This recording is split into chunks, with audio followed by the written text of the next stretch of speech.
Greetings, everyone. Welcome to another exciting episode of the Dr. Jill White Show. TikTok Live, Postagram, Podcast Live, YouTube Live. Let's get everybody in.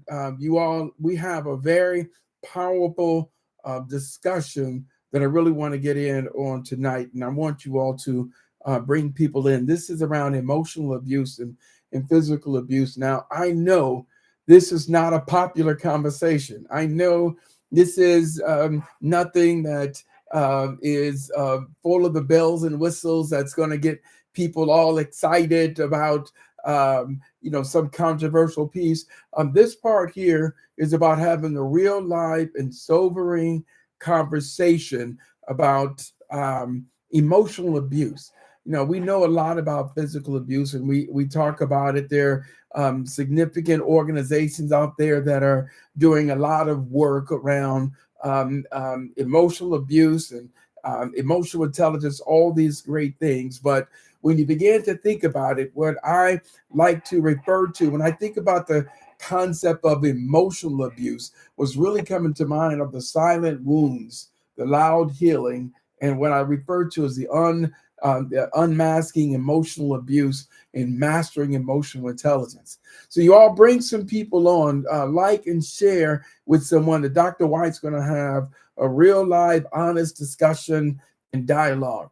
Now, I want to tell y'all what brought me to this discussion, and I think this is real, and it is something that that has to really be looked at.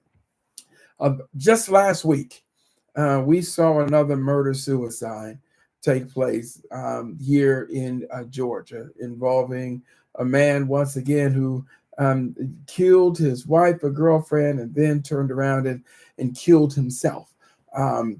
And so we see these types of things that are taking place, and I think it literally warrants the need for us to engage in this dialogue. So good to see you, Herb.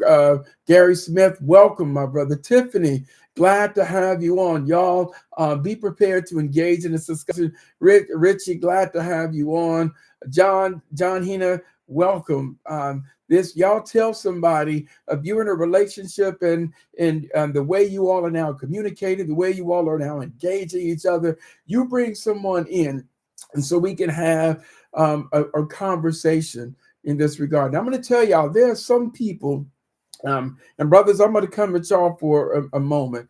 There are some people who hold themselves out, John, who will say, I've never put my hands on a woman ever. And they hold that and they walk with that and they wear that as a badge. But the emotional part, the damage that they've done there, no one likes to talk about. Good to see you, Spencer. Glad to have you on. Debbie, glad to see you. So y'all tell someone, Becky, you all tell someone, bring them in. Dr. White is now talking about emotional intelligence. And so I'm looking forward to hearing from you all and coming forward. Whether or not you think this is even a good topic, right? But I need you all to just kind of process for a moment here that what I am getting at, right? There are wounds out there that don't leave bruises, right? But they leave the scars just the same. And some of these scars, hey, Samantha, some of these scars, you all have to understand, they last a lifetime. So tonight we're going to talk about emotional abuse, the kind that hides in tone and silence, and the kind that hides in manipulation and control. And emotional intelligence is what we have to throw in there as well, right? The very tool that can either harm or heal in our relationships. So too often this concept of emotional abuse is minimized, is misunderstood, or even normalized. All right. And so it prompts us to have a conversation because it shows up in ways we speak to each other, the ways we respond to conflicts, and sometimes even the way we speak to ourselves.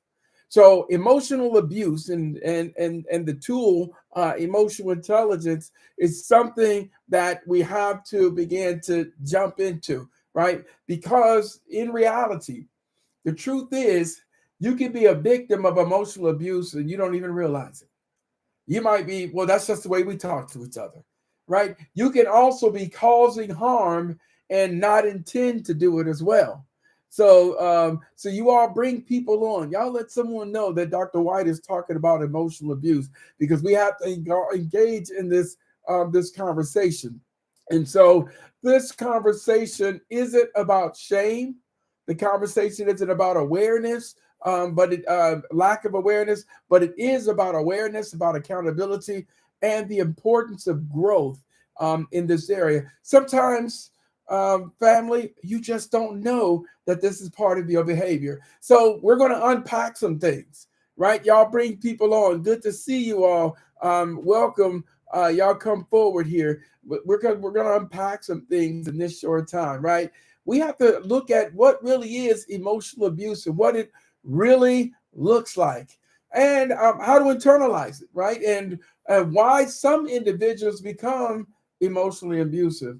Now, Greg, I don't think I'm going to be able to cover all this, but I'm going to tell you, I'm going to touch on each and every one of these as best possible. So if you're on YouTube live watching this, or if you're on TikTok live watching this conversation, y'all be sure to like, share, and subscribe to the Dr. Geo White Show for further discussion and dialogue around really this piece here. And so once again, I'm doing this because of what we're beginning to see in terms of the way we communicate in our relationships, the way we conflict in our relationships. And so I'm going to set the tone. Here's a good example of why I get fixated on this. I was working with a group, some groups of couples one time, and I was listening and noticed the way they talk to each other.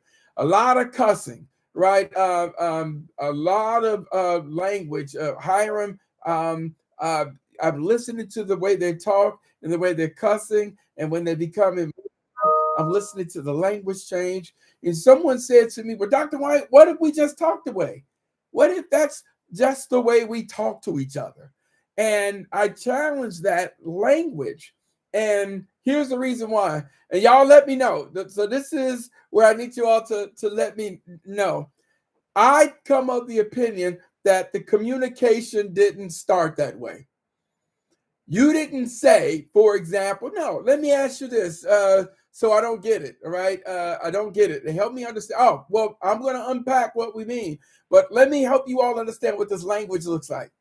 So imagine if on the very first date, you said to her, hey, you stupid MF, what do you want to eat? And she said, I don't know, you dumb MF, right? Imagine if that's the way you talk to each other on your very first date. So, Monique, would you still be with each other? Crystal, would you still be with the person if on the very first date someone talked to you that way? Hey, you stupid MF.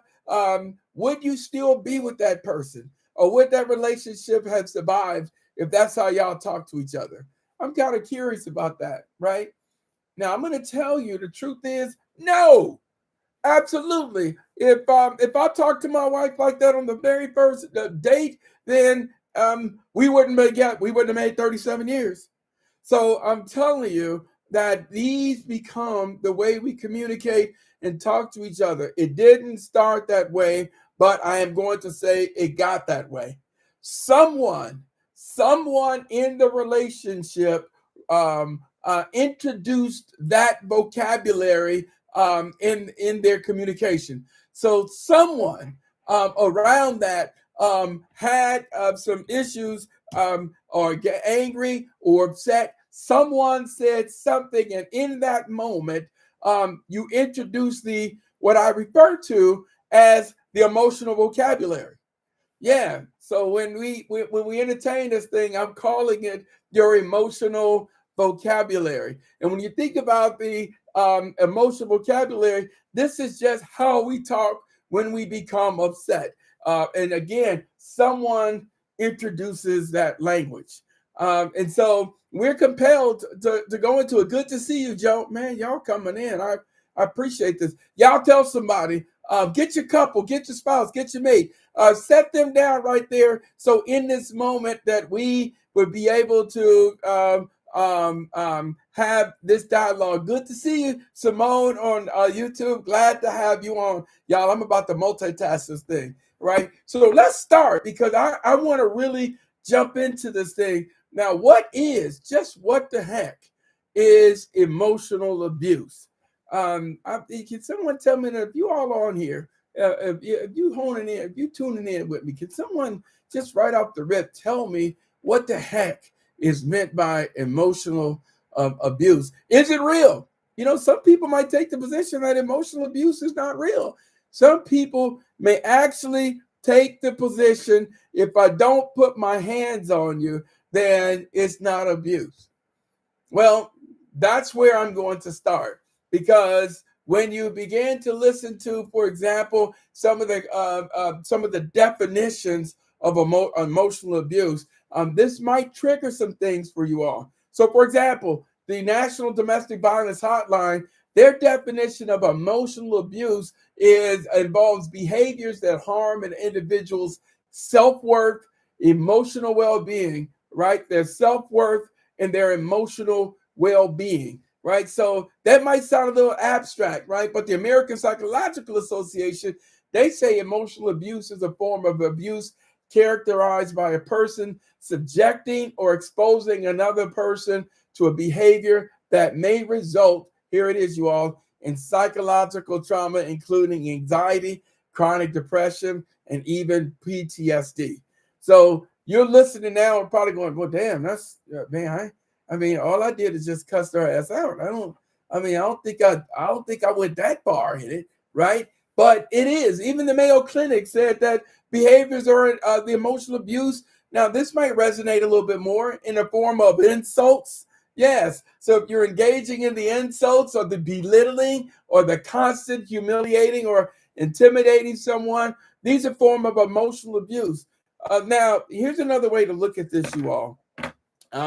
Just think, for those of you that are parents, or even when you were a child, your parent could give you that look, right? And with that one look, you knew to be quiet. You knew to take you behind the bed. You knew to get up to clean up the kitchen. Because of that one look, you knew.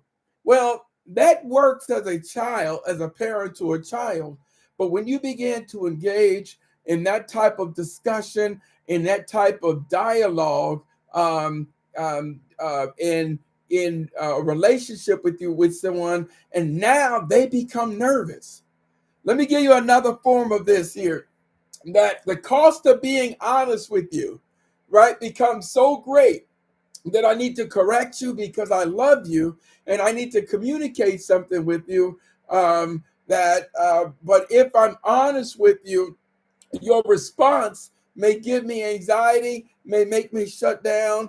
And that the way you deflect causes people to respond in that way. So when we start examining how people respond to emotional abuse or deal with in that regard, Simone Maxine says it's mental at the heart, right? So self-harm, other forms of emotional abuse.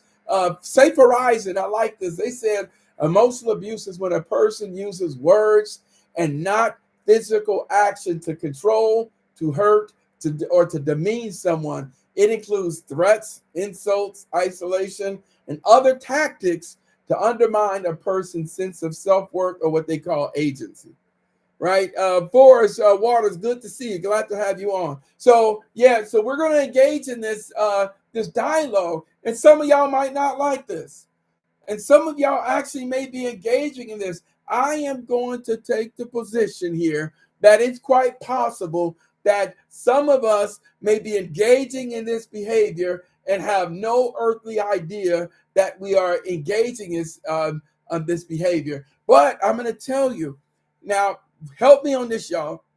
Some people have been exposed to internalized emotional abuse for so long, right? So long that they've dealt with emotional abuse that they have normalized it. So here are some ways, y'all watch this. Here are some ways people might have internalized the emotional abuse. That means the way they've been treated for so long that it begins to have an effect on them. And y'all help me out.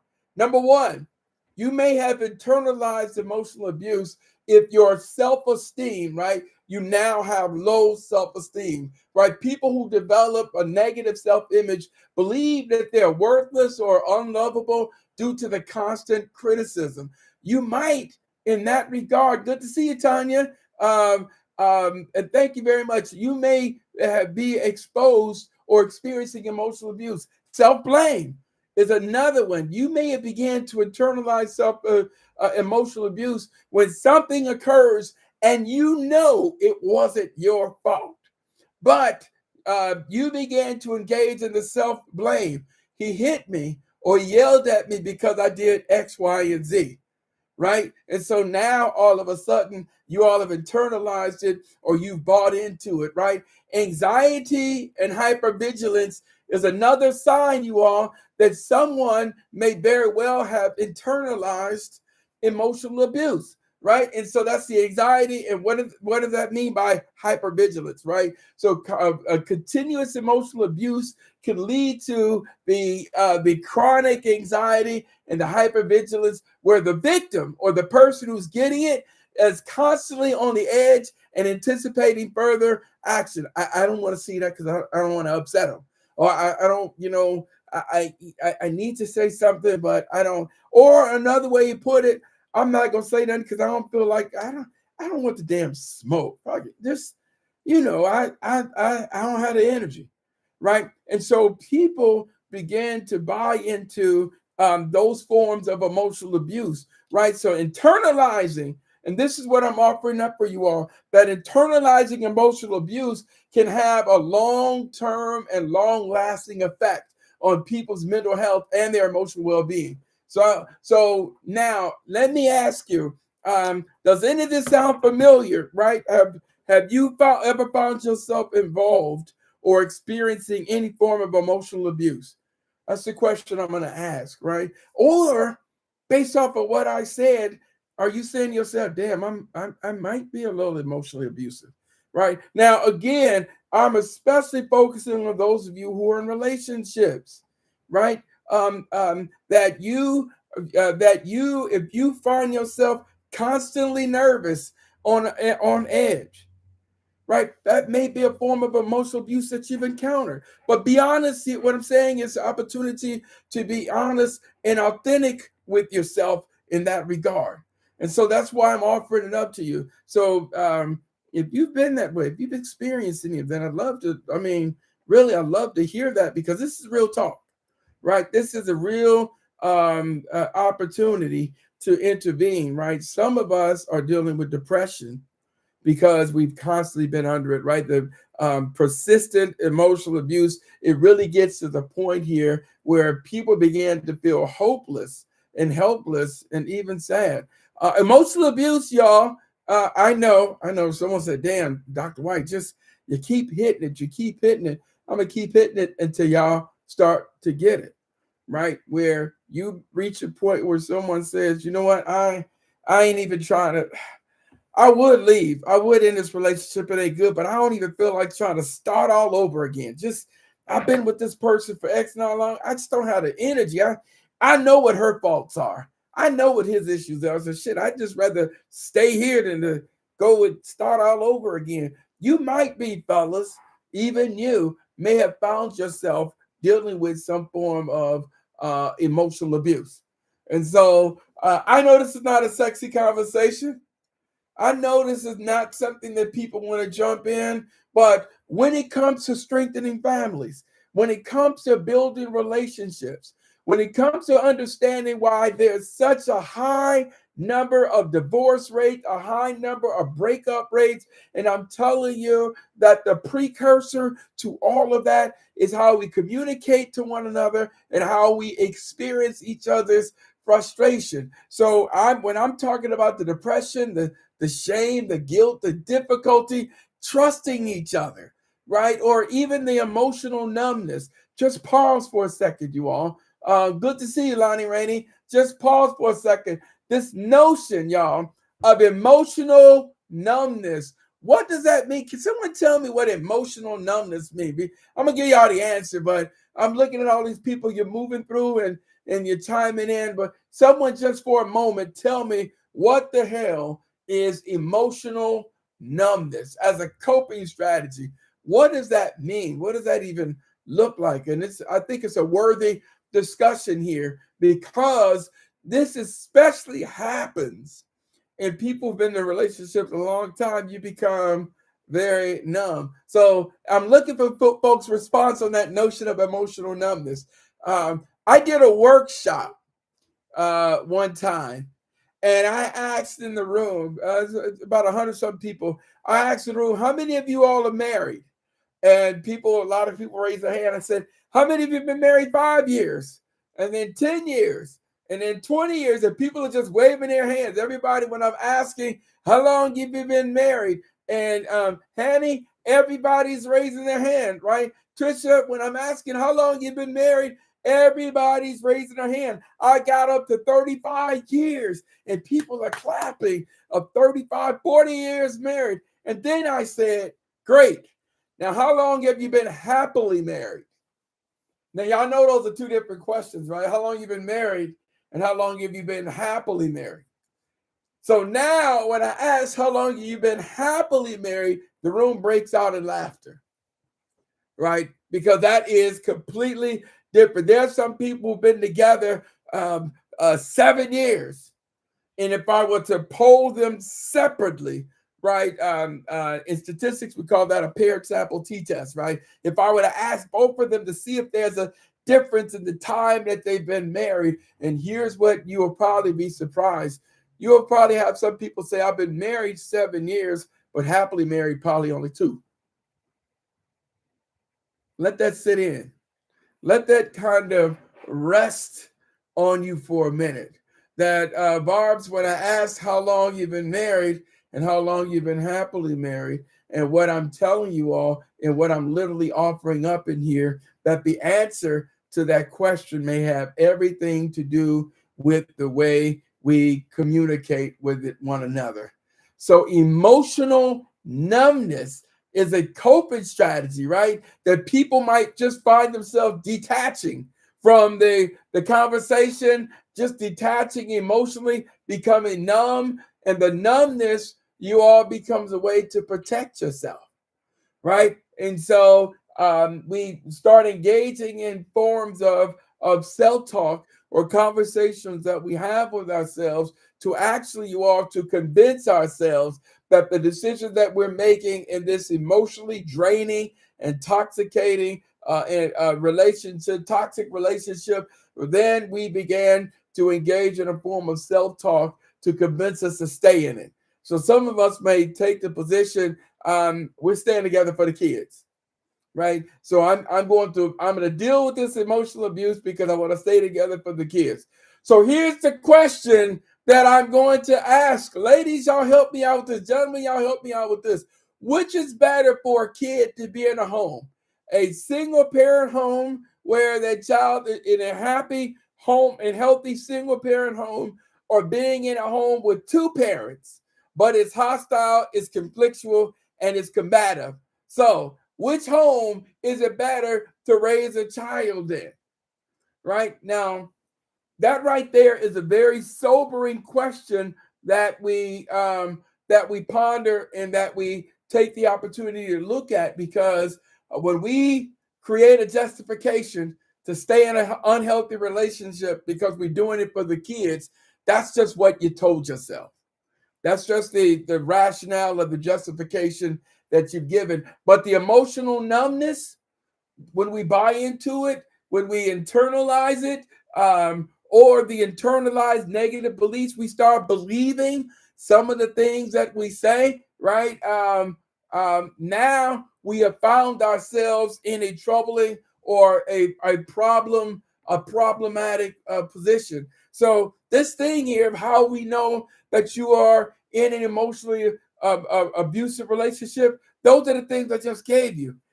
Now, let's switch it up. And then I want to ask this question and really look at it. Are you an emotionally abusive person?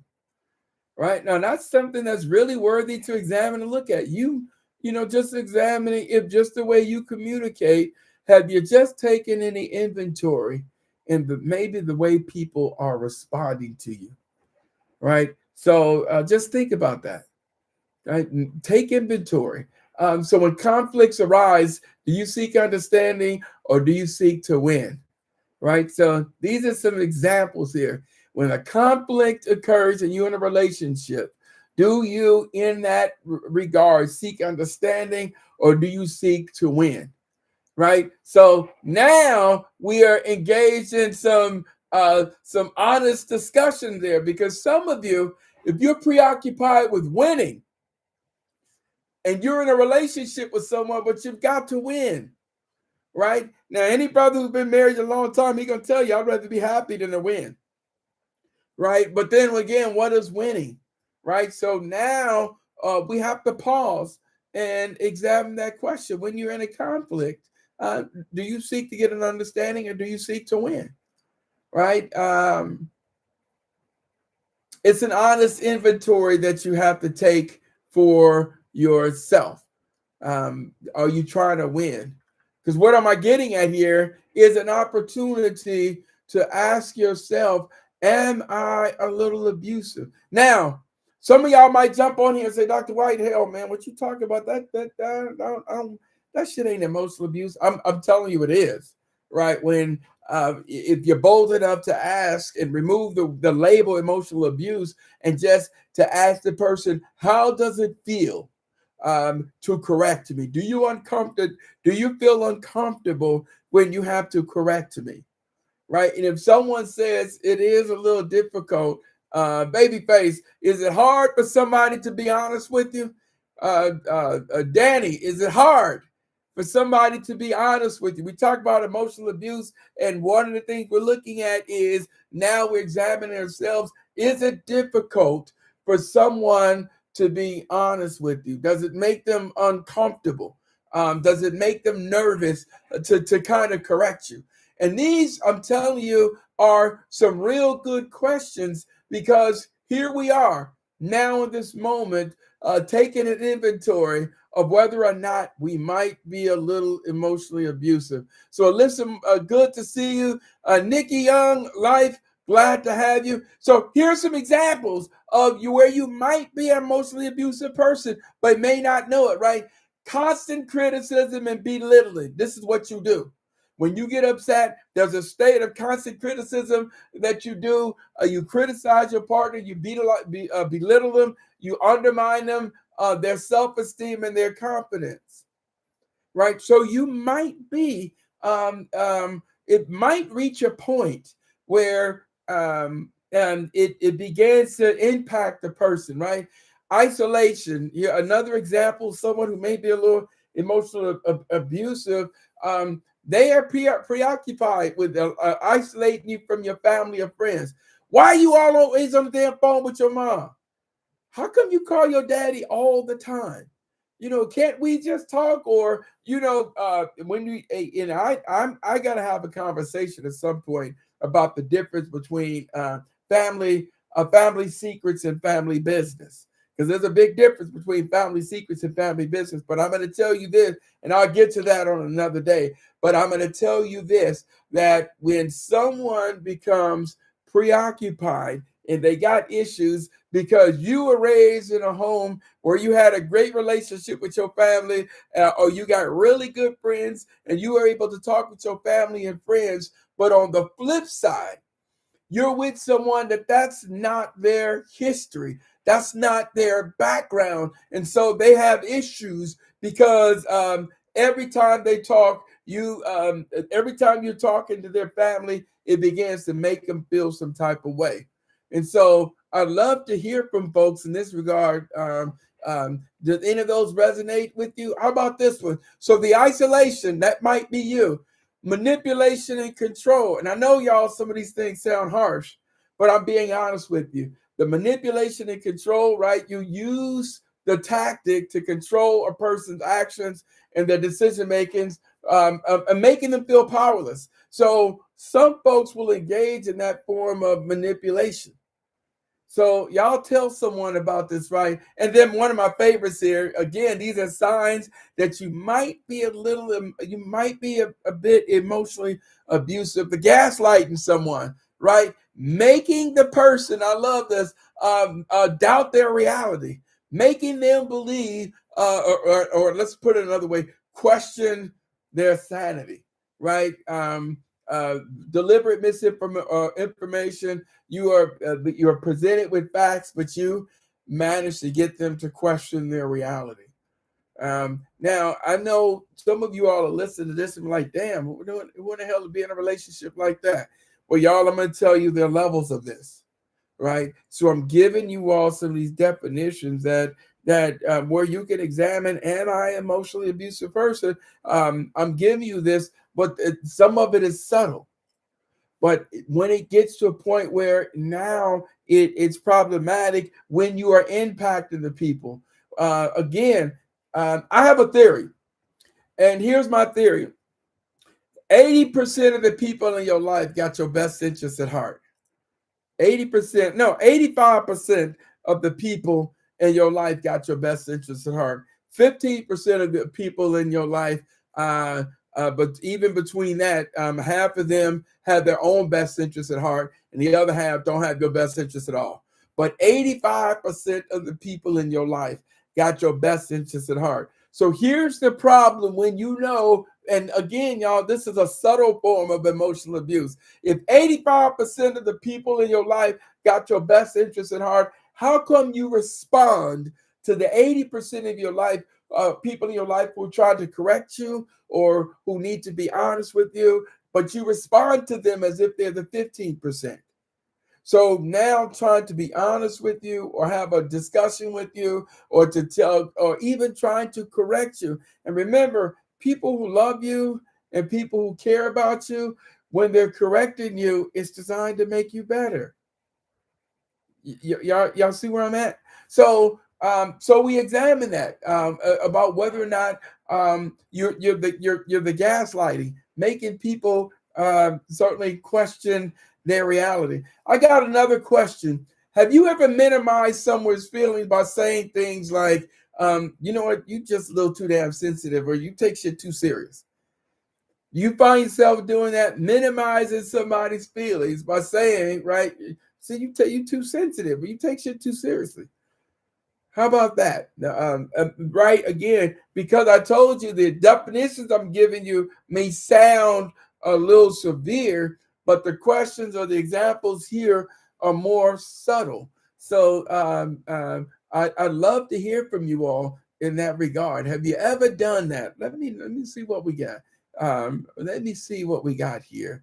Let's see if anybody responded to that there, because I'm kind of curious, right? Folks are coming in. I haven't seen their responses yet, but in that regard, I'm going to tell you, if you find yourself minimizing or telling someone don't take it serious, or they're too sensitive, again, these are just little triggers, or little things I'm offering up to you, telling you to be mindful of. And so these are, I'm really offering them up as these little subtle warning signs.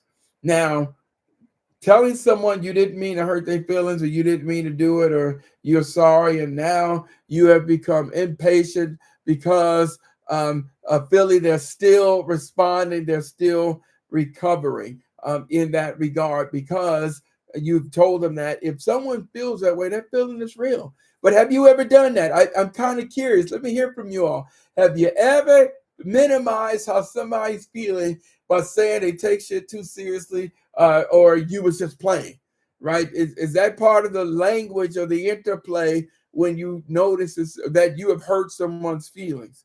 And y'all examine that, because, and again, validation is the part when we talk about understanding, if you really did not, don't intend to be abusive in the way you handle things, you become authentic in how you acknowledge how someone's feeling. So it allows for me to pause for a second, that I didn't mean to hurt you, but I hurt you, right? It's sort of like if I have you holding a nail and I'm hitting a hammer and I accidentally hit your hand.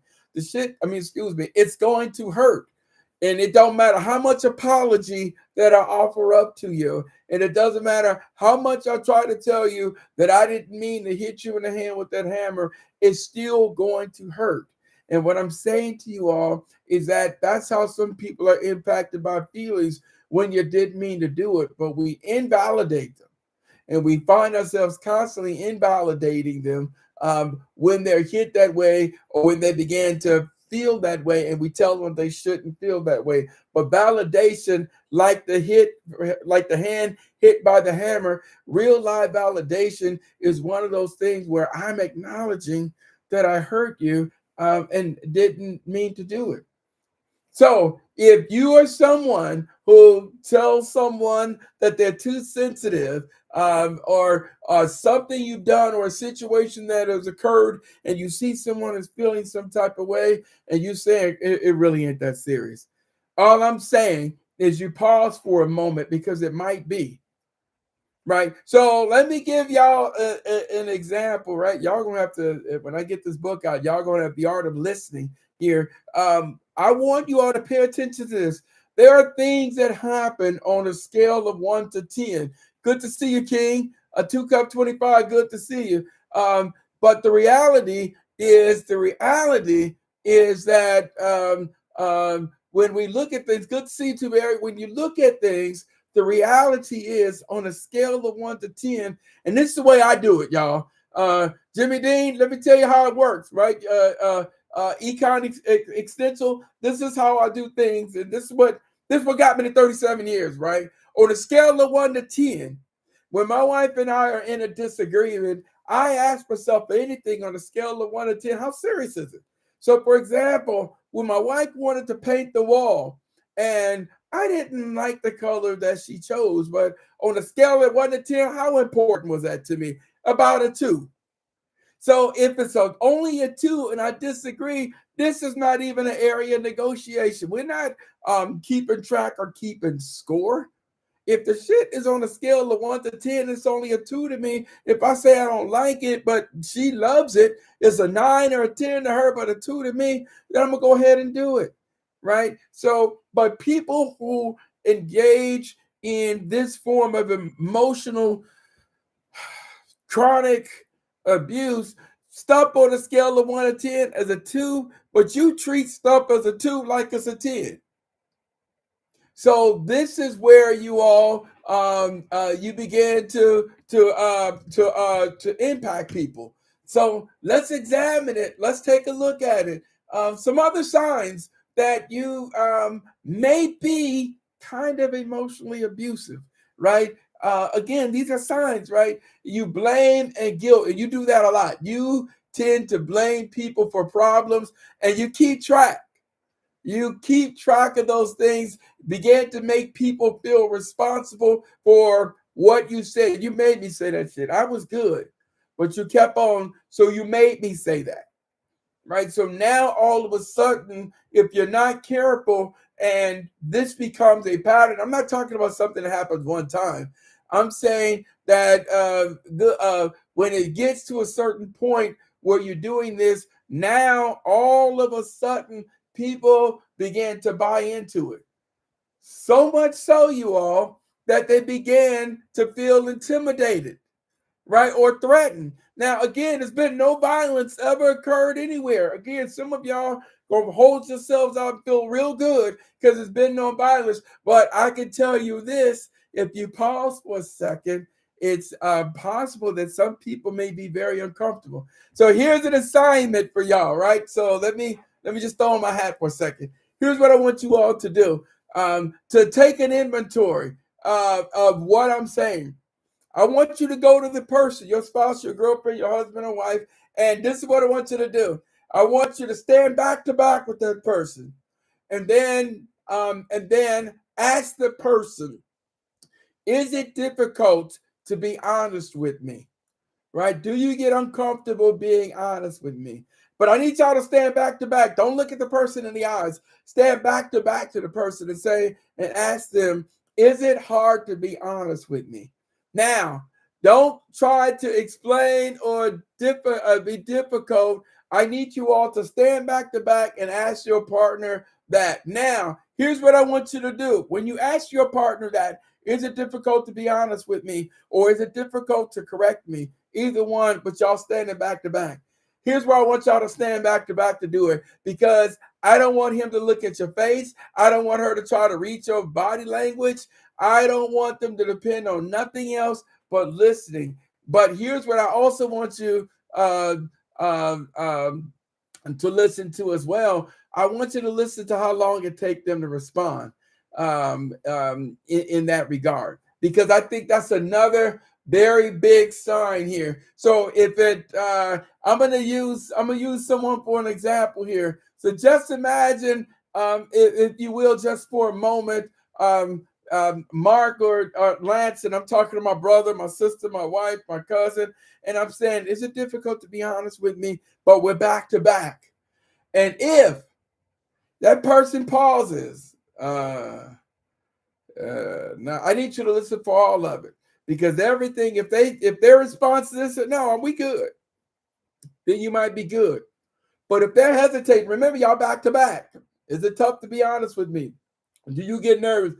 Ask those questions. One of the cool things to do in family meetings sometimes, y'all, to be honest with you, is when you sit back to back and you begin to have those kind of conversations with each other. It's a really, really cool thing to do, because it creates an opportunity for you to begin to hear one another. So these are some things that I'm offering up, and I want you all to honestly take inventory. Tell somebody about that, because I need you all to focus on that notion of emotional abuse, the intimidations, the emotional withholding.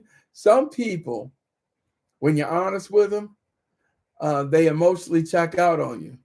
So, and watch this, y'all, even for your boys, right? Fellas, some of y'all might be emotionally abusive to your friends, or for some of y'all, you may actually be emotionally abused even by some of your boys and some of your girls.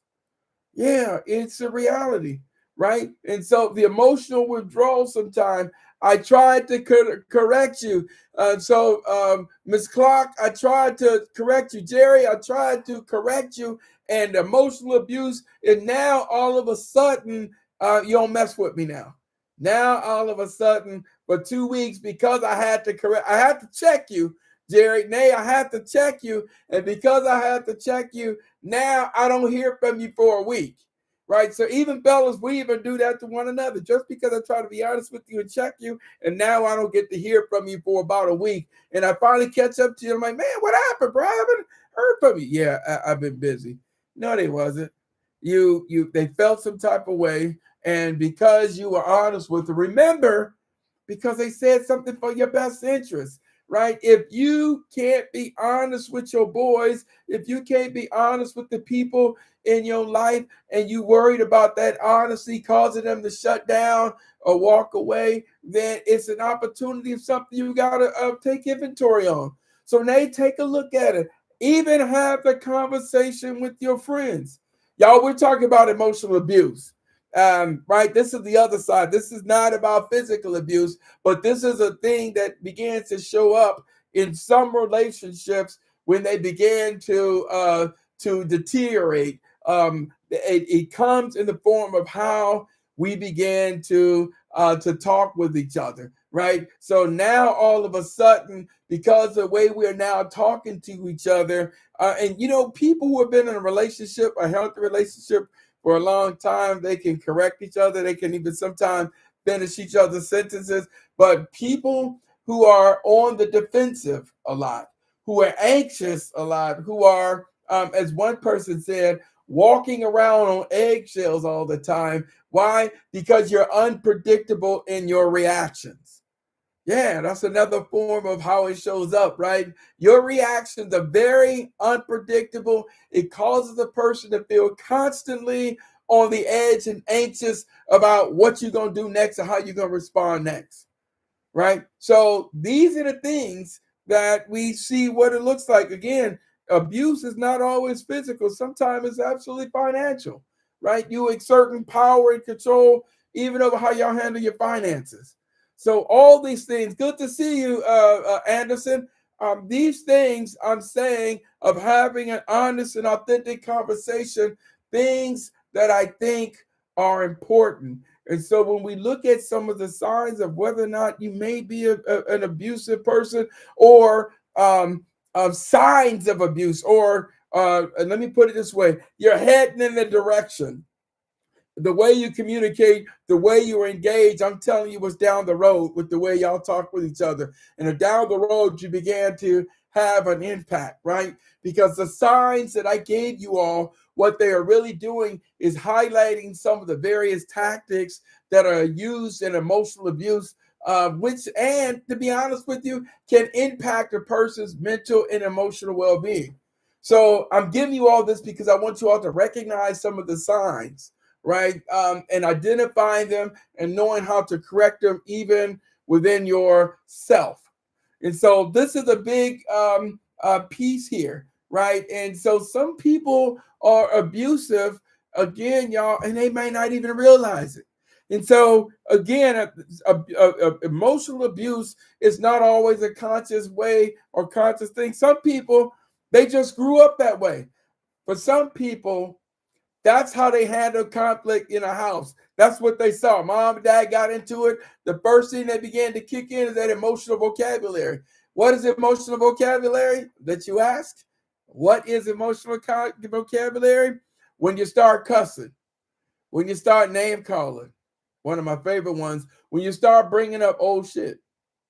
This is how we know that you've reached the point now that you have become emotional, and the signs that you're becoming more emotional in that regard, because now your language, your tone, your posture, how you're now doing it, now people begin to become a little uncomfortable with you and how they're engaging you. So that's, what we pause and take a look at.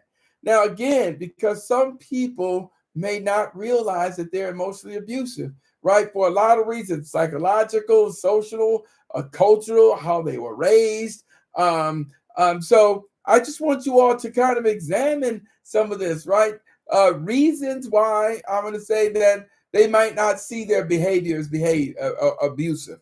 Again, because I know some of y'all watching this are probably going to want to challenge me a little bit, right? So here's why some people might think that how they communicate and talk in relationships is not abusive. Number one is lack of awareness. They're simply just not aware of the impact of how they communicate and how it impacts people.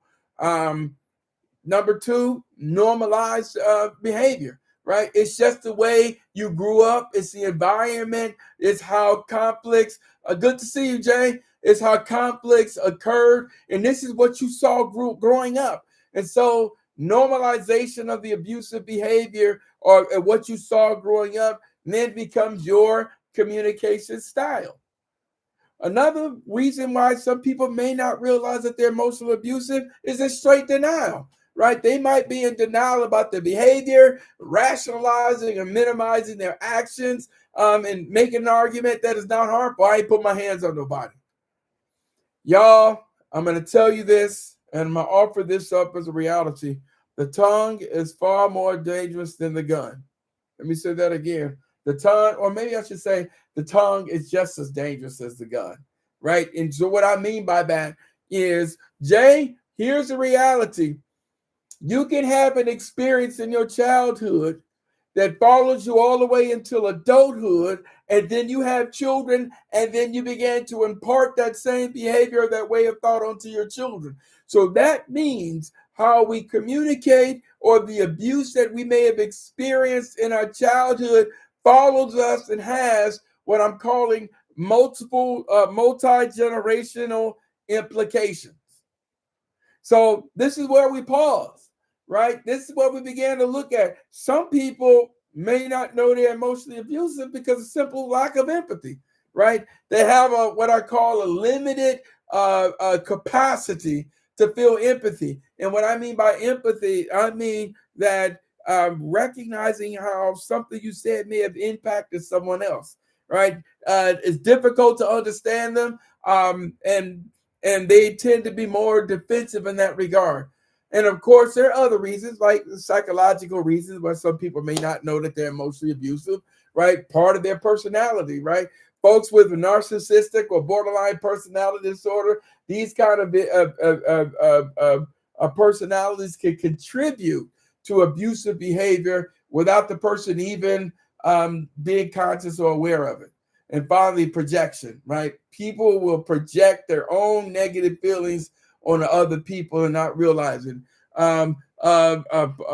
So we began to look at this piece here of the different signs of emotional abuse. And I like these, right? There are cultural reasons why people might not realize they're emotionally abusive. And then, of course, in the world of family violence, we talk about, under the Duluth model, we talk about power and control. And some people, it's all they've known, it's how they maintain or manage life. And so being a little emotionally abusive or a little emotionally controlling, they've seen it as a way of normalizing things. So we lay this out, and I bring this for you all to pay attention to, because I want you to recognize that even some of the patterns in your upbringing may have impacted how you engage, how you communicate, how you agree, and how you come to disagree with people. I think it's really important, and so we're gonna push this. I want you to take a look. I want you to take an honest inventory of how we communicate and be honest and authentic. And I guess I really need to say to you all, some of this, the way we communicate and the way we act, y'all, some of this is external. Or let me rephrase that. Some of this is reinforced in society, right? And so some institutions, the churches, and other structures and institutions may reinforce, for men, for example, how we may begin to communicate with one another. And so I know that that's a strange one to talk about, but these norms in society can sometimes dictate how we see things. And here's what I mean. So when you think of kids growing up, we've been socialized when we examine issues of masculinity. And I'm gonna hold this, y'all, because y'all better get somebody on next week, because I'm gonna have a conversation about masculinity. Of course, toxic masculinity and hypermasculinity. But y'all, we got to have a conversation and begin to kind of unravel some of this, that we can take an honest look and an honest inventory of what some of this stuff means, because I think it's really important. So when we talk about how some of us were socialized, a lot of times boys, for example, we've been socialized to be hard. We've been socialized to internalize our pain. We've been socialized to minimize or refrain from showing too much of emotions, and we write it off, right? We write it off as part of our reality. We write it off as part of our coping mechanisms, and so we might see it even in some of the things that might very well be communicated in church, right? Some people may really rely on the scriptures, and y'all, I'm really gonna step on some of the toes of. And I go to a great church here in Atlanta. Got one of the best pastors on the planet. Y'all look him up, Pastor Timothy Bullock. One of the best pastors on the planet. But you all, some people will weaponize the scripture to justify how they communicate or to justify their beliefs in the roles of men and women, and then they'll hold to it. I'm gonna give y'all some scriptures that will see that. Good to see you, Brother Postel. Good to see you. But how some of these things even show up of power and control and emotional abuse, people will cite Genesis 3:16, in where you'll hear, I think it's like the woman, to the woman, he said, I will make your pains and childbearing very severe. And so as a warning or as a reminder, Genesis 2:18, the Lord said, it is good for a man to be alone. It's not good for a man to be alone. I will make him a helpmate.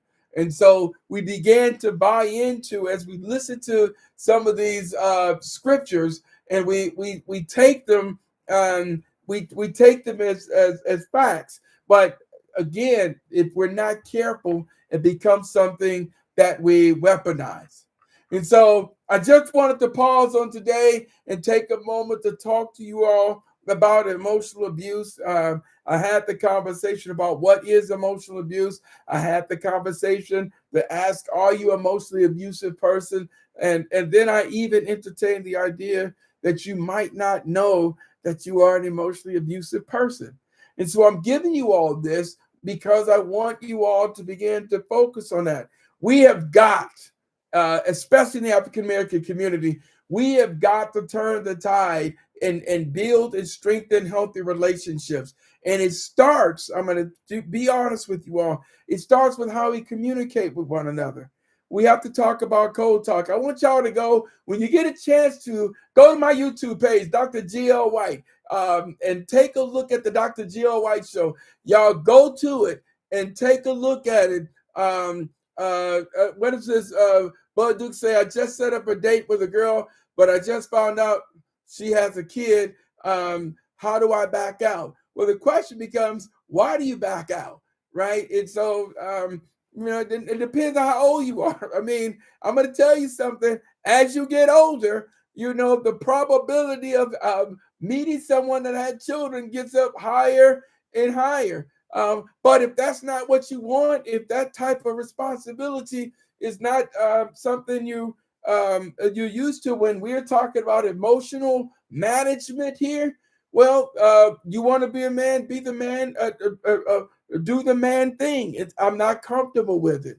I really like you. I'm not comfortable with it. But don't go along with it, and now you're minimizing and not being authentic with your own feelings. And so I'm going to throw that out to you, to be the man. If that's not how you're feeling with it, it's really good, even at the beginning of the relationship, to say, I'm not really comfortable with it. I don't know if I'm ready for it. So that good communication allows for y'all to move into a healthy a direction. You're not asking to marry the person, right? But you're really focusing on the need to get to know someone. So anyway, I want to close out with this here, that emotional abuse doesn't always shout. It doesn't. What happens is that it often whispers. And emotional intelligence isn't just about being aware; it's about being responsible. So tonight, in this evening, in this discussion here, you may have seen yourself in ways that were a little uncomfortable in terms of what I've seen. You may have recognized some of the pains and tactics that you may have carried in this process. And I'm going to tell you, it's not easy to be authentic with ourselves, but awareness is where transformation begins. So we all have the capacity. Let me say this. We all have the capacity to harm someone, but we also have the power to help heal. And if we're not careful, even within ourselves, we may master the art of coping and fail to understand that coping is not healing. So let's not be in a moment of judgment. All right. But what we're doing here is turning a point in the direction of growth. And that's what I'm hoping that you all have gotten from this discussion, that I want to break the cycle. I want to create healthier communications, but I also recognize that it begins with love of self. It begins with being authentic with ourselves, but it also begins with understanding, respect, empathy, and understanding, because healing isn't just personal, it is generational. So I'm Dr. Gary O. White.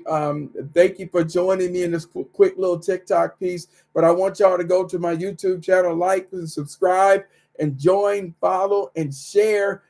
Y'all, I'm covering it all, from the hobosexual to some specific points and instructions. If you're in the dating phase, the checklist, y'all, I got all that on my YouTube channel. So go to Dr. G.O. White Show and look at what I have to share.